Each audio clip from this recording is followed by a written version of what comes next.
Just wanna see the light.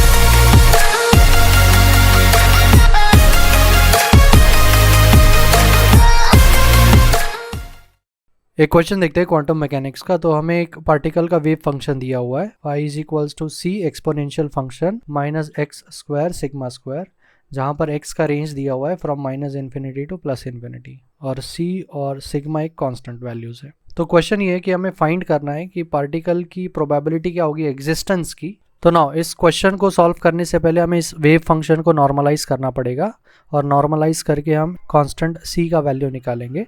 तो normalisation के लिए जो फॉर्मूला है वो है integration of minus infinity to plus infinity function dx is equals to 1। इसका मतलब है कि जो भी प्रोबेबिलिटी है from minus infinity to plus infinity किसी भी पार्टिकल की, उसे ऐड करेंगे तो हमारा आंसर 1 आना चाहिए। तो हम फॉर्मूले के अंदर ये वैल्यू पुट करेंगे तो हमारा फॉर्मूला कुछ इस तरीके से मॉडिफाई होगा, minus infinity to plus infinity C square exponential function minus 2x square sigma square dx। अब यहाँ पर c कांस्टेंट है तो कांस्टेंट टर्म को इंटीग्रेशन से बाहर ले लेंगे। So C square minus infinity to plus infinity exponential function. अब एक्सपोनेंशियल फंक्शन के जो टर्म्स है उसे थोड़ा सा रीअरेंज करेंगे, which is minus 2 sigma square X square dx। अब इस इंटीग्रेशन को सॉल्व करने के लिए हमारे पास एक स्पेशल इंटीग्रेशन फॉर्मूला है फॉर एक्सपोनेंशियल फंक्शन, जो कि है integration of exponential function from minus infinity to plus infinity exponential function minus A square X square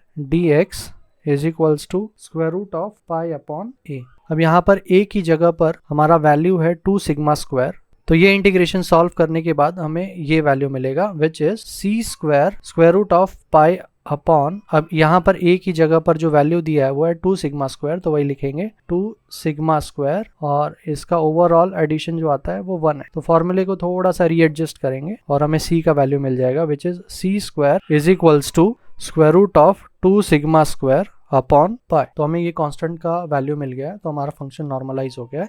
तब इसे सॉल्व करेंगे for this range that is from 0 to plus infinity. Probability finding the particle from 0 to infinity and function dx। तो function की जगह पर values लिखेंगे, उसके equation लिखेंगे।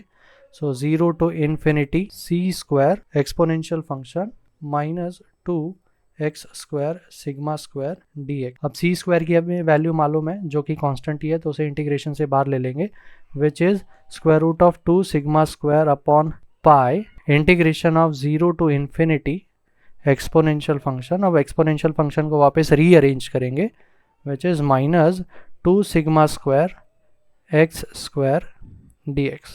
अब इस इंटीग्रेशन को सॉल्व करने के लिए हमारे पास एक फॉर्मूला है, which is integration of 0 to infinity exponential function minus ax dx। तो इसे सॉल्व करने के बाद जो आंसर मिलता है हमें वो है 1/2 square root of pi upon square root of 2 sigma square upon pi multiplied by 1/2 square root of pi. अब यहाँ पर a की वैल्यू लिखनी है, तो a का वैल्यू हमारे पास है अपॉन 2 सिग्मा स्क्वायर। तो ये हमें प्रोबेबिलिटी की वैल्यू मिली है for particle x for range 0 to infinity. तो इसे सिंप्लीफाई करने के बाद जो हमें आंसर मिलता है, ये टर्म और ये टर्म कैंसल आउट हो जाएगा, तो वैल्यू मिलेगी 1/2। तो पार्टिकल की प्रोबेबिलिटी जो है फाइंड करने की वो 1/2 है। तो इसमें से हमारा ऑप्शन सी करेक्ट है।